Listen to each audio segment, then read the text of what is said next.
Okay, everybody kindly stand. So, Mr. Mersa, kindly lead our prayer. Amen. Okay. So, good afternoon, 3B2. How's your weekend, class? Okay, that's good to hear.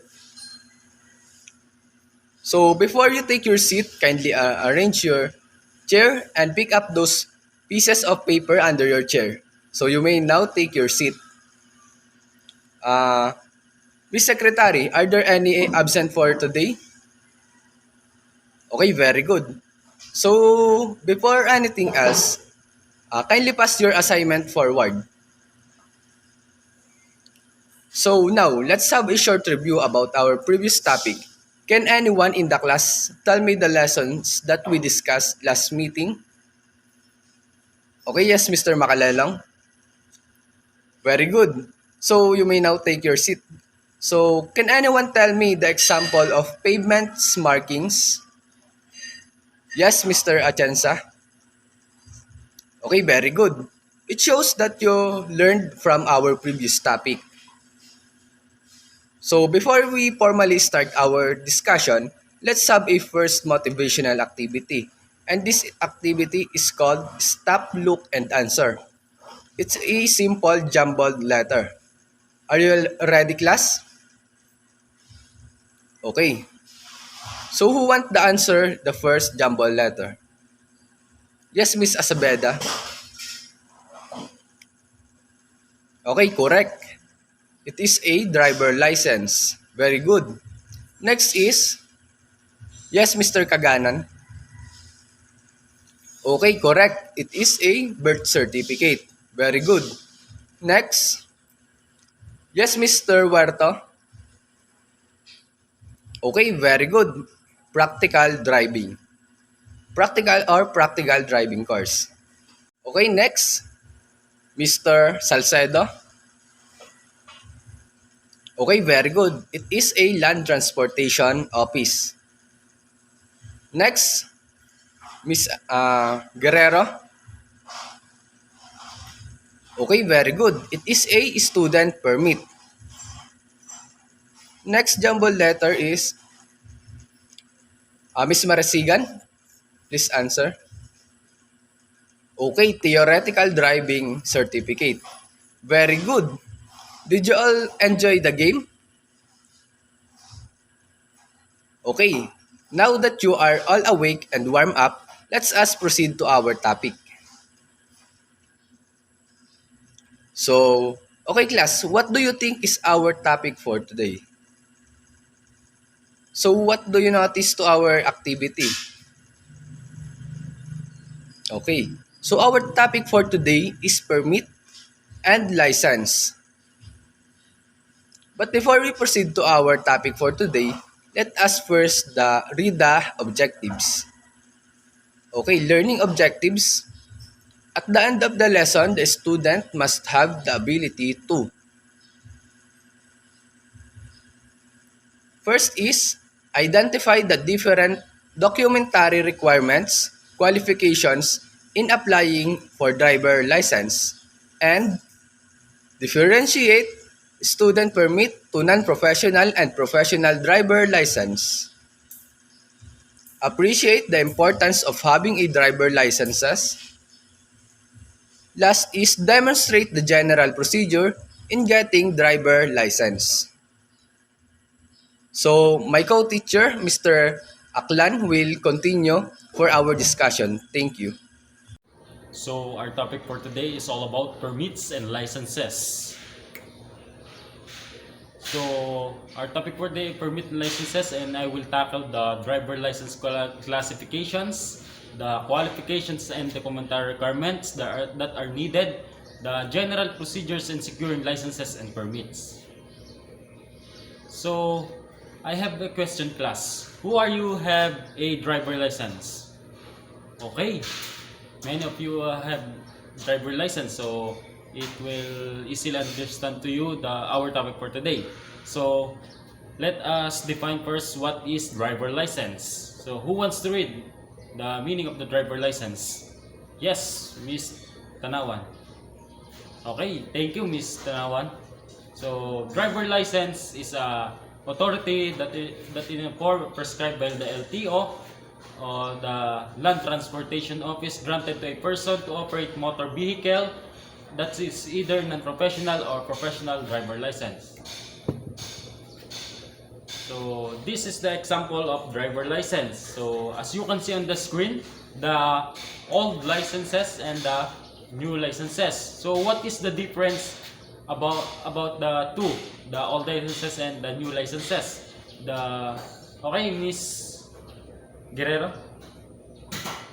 Okay, very good, Miss Guerrero. So the old new licenses is in the card it have the name, the non-professional driver licenses, and to the new it indicates the driver licenses. Wala na yung non-driver licenses. So the driver license classifications.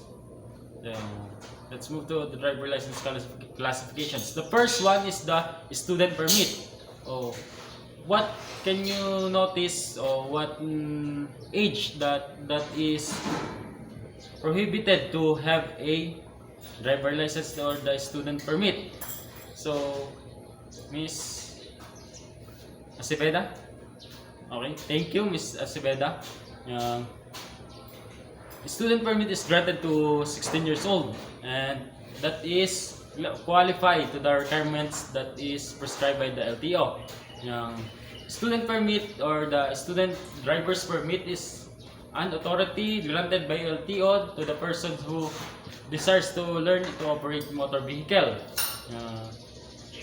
The student permit must be accompanied by the duly licensed drivers acting as a driving instructor possessing appropriate license codes for the desired type of motor vehicle. So the next, this is the sample of the student permit indicated on the screen. So the next one is the non-professional driver licenses. Non-professional driver licenses is an authority in the form of prescribed by the LTO granted to the persons who operate the private motor vehicles. If you have a private motor vehicle, such as you have a motor vehicle or any form of vehicle that is indicated in your name, that is you use in everyday life and being your transportation every day, you have a non-professional driver license. Is I correct, class? Okay, very good. So this is the example of the non-professional driver licenses. So it is indicated on the screen. So the old driver licenses, the non-professional driver licenses is indicated on the top of the license card, and the new license card is indicated on the back of the card, and it is on NP, non-professional driver licenses. It's indicated on the card. So the third one is the professional driver licenses. Professional driver licenses is an authority in the form of prescribed by the LTO that is for hired and paid for driving or operating motor vehicle, whether private or used for hire to public. So it is a passenger's vehicle such as bus, van, jeep, or other for hire vehicle. If you have you can either both drive a private and public vehicles. Are we clear, class? So thank you. This is the example of professional driver licenses indicated on the screen. So are we clear, class? So the two old licenses and the new licenses is indicated on the screen, and I tackled the differences of the card. And driver license code, on the DL code, it refers to the collective code representing to the vehicle category that licensed person is allowed to operate, and the restriction code or the RC, it refers to previous code representing a vehicle category that is licensed person is allowed to operate. It have similarities of DL code and the restriction code. The DL code is indicated on the new licenses, and the RC or the restriction code is indicated the old licenses. So the qualifications and documentary requirements. I have here a hard copy that I will give to you, and you just read it and analyze the requirements, so it can easily be understand. So are we clear, class? Oh, thank you. So let's move on to the Yeah. So let's move on to the general procedures in securing licenses and permits.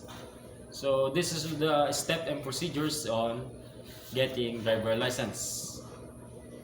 So first one is the driving school, second one is the medical clinic, third is and last is the LTO. So on the driving school, you will get first the TDC or the theoretical driving course to get the student permit. So after getting the TDC or the theoretical driving course certificate, you just move to the medical clinic. Then the medical clinic issued the health status of your body and if you are qualified to drive on the highway. So medical certificate is valid in the 2 months, and the TDC is non-expirable certificate. So after getting TDC and the medical certificate, you just go to the LTO, then you will get the student permit. Then after 31 days getting the student permit, or 32 days, you will also be in driving school to get the PDC or the practical driving course to get the practical driving certificate. Then you must go to if the medical certificate is valid, also you must jump into the LTO. Then the LTO will give you an exam, the 60 item test. The passing score is the 48 score, and if you will pass this, you just move to a driving test by the LTO personnel. Then if you just pass the exam and the driving test, you will get the card or the driver licenses or the non-professional driver licenses. After you must get the non-professional driver licenses, you will be wait on 6 months or 1 year to become professionals to renew that. So are we clear, class? So okay, very good. So driver license is a privilege, not a right. Are we clear, class? Okay, thank you. Okay class, are you ready for another activity? To make sure that everyone in this class understood the topic I just discussed, I will be giving you an activity. The activity is called Ready, Set, Peace. The mechanics of our activity. I will group you the class into 3 groups. You have to arrange the step and getting a driver license. You will be giving envelope which contain the card. Where the step are writing, you may have to put the card. To each designated position, you have to complete the task and placing the card according to its proper arrangement. The team who will finish the race first with correct answer will be declared as a winner. Who will receive a prize? Clap 5 times if you dance. Is that clear, class? Okay. Okay, class, you may now proceed to your group and you may now start.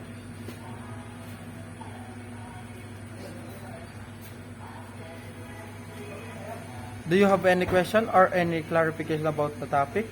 Since you don't have any question, we will be having a short quiz. Kindly close all your notes. Kindly get one portrait paper and write your name, section, and the date today. The question will be posted on the screen. You may now start answering. Are you done, class? Okay, class. 5 minutes. Okay, class. Let us check your paper. Exchange paper.